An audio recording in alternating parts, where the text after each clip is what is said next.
பிரெண்ட்வுட்ஸ் நேயர்களுக்கு வணக்கம். காங்கிரஸ் தலைவர் ராகுல் காந்தி தாக்கப்பட்ட போதும் ஏன் விஜய் வாய் திறக்கவில்லை?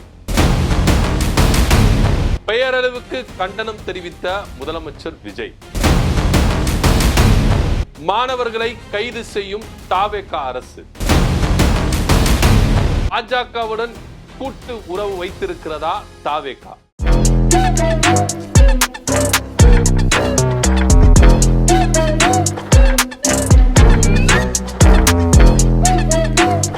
டெல்லி ஜந்தர் மந்தர்ல சிஜேபி சார்பா பயங்கரமான போராட்டங்கள் ஒரு பக்கம் நடந்துகிட்டு இருந்தாலும் தமிழ்நாட்டுல இதற்கான ஆதரவு தெரிவித்து பல இடங்கள்ல மாணவர்கள் அமைப்பினர் என்ன பண்றாங்க, போராட்டங்கள் பண்ணிட்டு இருக்காங்க.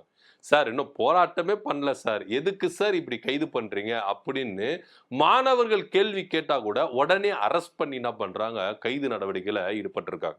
பல இடங்கள்ல மாணவர்களை போராட கூட விடாம இந்த அரசு இந்த அளவுக்கு என்ன பண்றாங்க, அராஜகத்துல ஈடுபடுறாங்க அப்படின்னு மாணவர்கள் பொதுவெளியில கம்ப்ளைண்ட் பண்றதையும் இங்க நம்ம பாக்குறோம். இதன் காரணமாக பள்ளி கல்வித்துறை அமைச்சர் ராஜ்மோகன் அவர் என்ன சொல்றாரு அப்படின்னா, பர்மிஷன் வாங்கி நீங்க ப்ராப்பரா இங்க நீங்க போராட்டம் பண்ணா இல்ல நீங்க அறவழியில நீங்க போராடினால் இங்க நாங்க ஆதரவு தருவோம், அரசே உங்களுக்கு என்ன பண்ணும், பர்மிஷனை வாரி குடைக்கும். ஆனா தூண்டுதலின் பேர்ல நீங்க போராட்டம் பண்ணா உடனே கைது தான் பண்ணுவோம் அப்படின்னு. தூண்டுதல் பேர் இல்லைன்னா யாரு சார் தூண்டி விடுறா? அதை முதல்ல சொல்லுங்க. இங்க திமுக தூண்டி விடுதா இல்ல யாரு தூண்டி விடுறா அப்படின்றத இங்க விஷயம் என்ன அப்படின்னா, பாஜகவுக்கு எதிரான போராட்டங்கள் இத தாவேகா அரசால பொறுத்து கொள்ள முடியல. இதுதான் நிதர்சனமான உண்மையா இருக்குது அப்படின்னு பச்சையாவே தெரியுது. ஏன்னா இந்த அரசு பாஜகவுக்கு ஃபேவரா இருக்கு. ஒன்னே ஒரு விஷயத்த சொல்றேன், தேவைப்படும் பொழுது நாங்க இந்த திமுக மாதிரி எடுத்ததுக்கெல்லாம் தொட்டதுக்கெல்லாம் நாங்க பாஜக விமர்சிக்க மாட்டோம், பாஜக குறை சொல்ல மாட்டோம், பாஜகவை நாங்க பகைச்சிக்க மாட்டோம். எங்களுக்கு தேவை எப்போ வருதோ, எங்களுக்கு நேரம் எப்போ வருதோ அப்போதான் நாங்க எதிர்ப்போம் அப்படின்னு சொன்னாரு திரு சி ஜோசப் விஜய் அவர்கள். ஆனா இப்போ இது சரியான நேரமா இல்லையா? நீட்டு விலக்கு அப்படின்றது தான் உங்களுடைய இலக்கா இருக்கு. மாணவர்களுக்கு ஒரு பிரச்சனை, நீட்டுனால மாணவர்கள் இங்க இறக்குறாங்க அப்படின்னும் போது இந்த நீட்டை விலக்குறதா எங்களுக்கு பிரதானமான ஒரு இலக்கு அப்படின்னு தாவேகா அரசு இங்க கோரிக்கையை முன்வைக்கிறது. ஆனா இது சரியான நேரமா இல்லையா அப்படின்றது திரு சி ஜோசப் விஜய் அவர்களே ரொம்ப தெல்ல தெளிவா தெரிஞ்சுக்கோங்க. வழிய சிஜேபி அப்படின்னு ஒரு கட்சி உங்களுக்கு ரூட் போட்டு கொடுக்குது. நீங்க என்ன பண்றீங்க அப்படின்னா, இதற்கு ஆதரவு தெரிவிக்காம போராடுகிற எல்லா மாணவர்களையும் கைது பண்றீங்க. இது எந்த அளவுக்கு நியாயம் அப்படின்றத இங்க நம்ம பார்க்கணும்.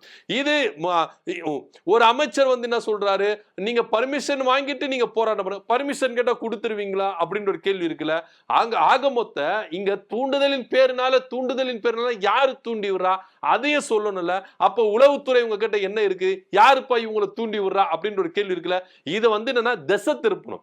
மாணவர்களை அறவழியில போராட விடக்கூடாது. மாணவர்கள் இந்த பாஜக அரசுக்கு எதிர்த்து இங்க போராடக்கூடாது. அதை இந்த அரசு ஒருபோதும் அனுமதிக்காது, நாங்க பாத்துக்க மாட்டோம் அப்படின்னு தான் அங்கங்க போராடுகிற மாணவர்களை இவங்க என்ன பண்றாங்க, கைது நடவடிக்கையில ஈடுபடுறாங்க அப்படின்றது ரொம்ப வெட்ட வெளிச்சமா தெரியுது. நீட்டு விலக்கு உங்களுக்கு ரொம்ப முக்கியம், நீட்டே இருக்கக்கூடாது அப்படின்னு உண்மையா இருந்தா இதுவரைக்கும் திரு சி ஜோசப் விஜய் அவர்கள் இருக்கிறாரு, நம்முடைய முதலமைச்சர், சிஜேபி கட்சி போராட்டம் நடத்துதுல, அதனுடைய இவருடைய ஸ்டாண்ட் என்ன? இன்னைக்கு பல தலைவர்கள் கருத்து தெரிவிக்கிறாங்க. ஏங்க திருமாவளவன் போறாருங்க, போயிட்டு சிஜேபி கட்சிக்கு என்ன சொல்றாரு, ஆதரவு தெரிவிக்கிறாரு. திமுக போகுது, ஆதரவு தெரிவிக்கிறாங்க. உத்தவ் தாக்கரே போறாரு, சரத்பவார் போறாரு, எல்லாருமே போய் என்ன பண்றாங்க, ஆதரவு தெரிவிக்கிறாங்க.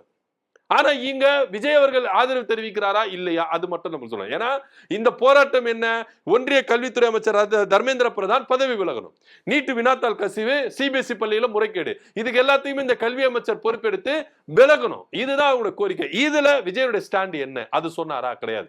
இன்னும் சொல்றேன், இன்னொரு விஷயமும் சொல்றேன், இந்த திசை திருப்புற விலக்கு, இந்த போராட்டத்தை திசை திருப்புற அளவுக்கு காங்கிரஸ் தலைவர் ராகுல் காந்தி அவர்கள் என்ன பண்றாரு, தனியா போய் போராட்டம் பண்றாரு.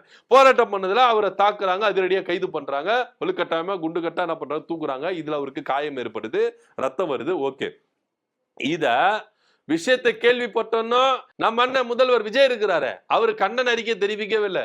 அவரு ஏன்பா கண்டன அறிக்கை தெரிவிக்கலன்னு சொல்லிட்டு அவருக்கு எதிராக கண்டனம் வந்தது. அதை பொறுத்து கொள்ள முடியாம உடனே என்ன பண்றாரு, பேரளவுக்கு என்ன பண்றாரு, ஒன்றிய பாஜக அரசு ராகுல் காந்தி அவரை கைது செய்ததுக்கு கண்டிக்கத்தக்கது, அவ்வளவுதான். இதுதான் உங்க போராட்டமா? இதுவே திமுக கூட காங்கிரஸ் இருந்திருந்தா இங்க நிலைமை எப்படி இருந்திருக்கும், அரசியல் எப்படி இருந்திருக்கும் கொஞ்சம் யோசித்து பாருங்க. காங்கிரஸ் திமுக கூட்டணியில் இருக்கும்போது இங்க தமிழ்நாட்டில் திமுக காங்கிரசுக்கு அரணா இருந்தது.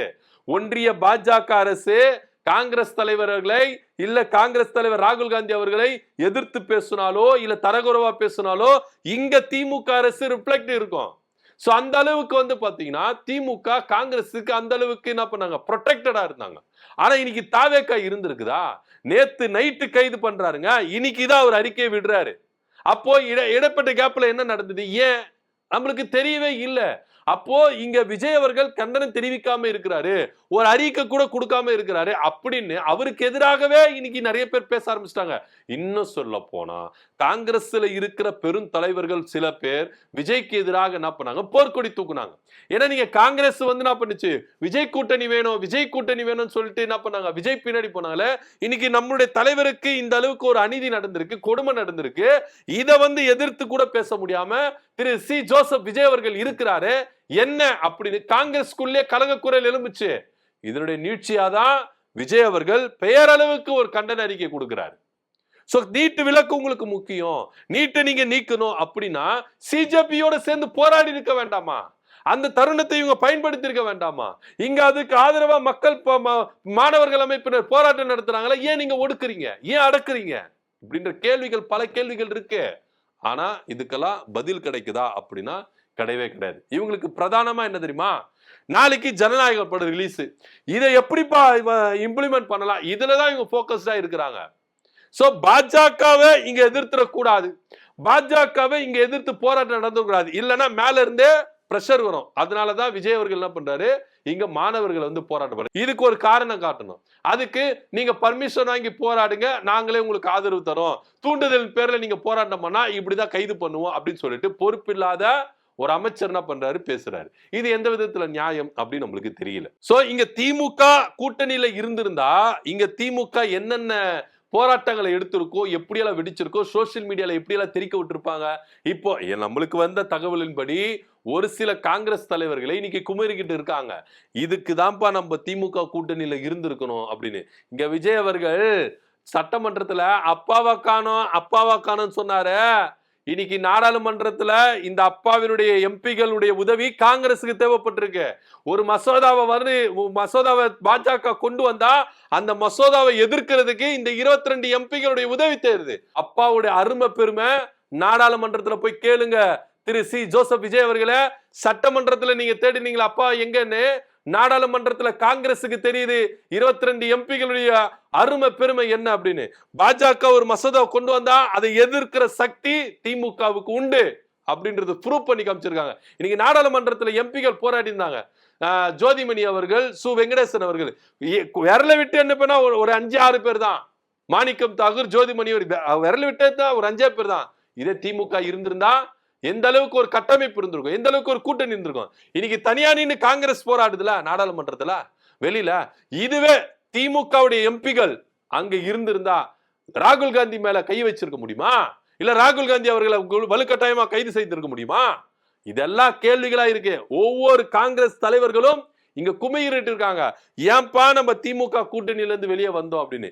ஏன்னா திமுக பாஜகவை எதிர்த்ததுல ஒருபோதும் அவங்க அஞ்சினதே கிடையாது, பின்வாங்கினதே கிடையாது. இன்னைக்கு தாவேக்கா ஒரு கோழமையோட இருக்கிறாங்கல்ல பாஜகவை எதிர்க்கிறதுக்கு, திமுக அந்த மாதிரி இருந்ததே கிடையாது.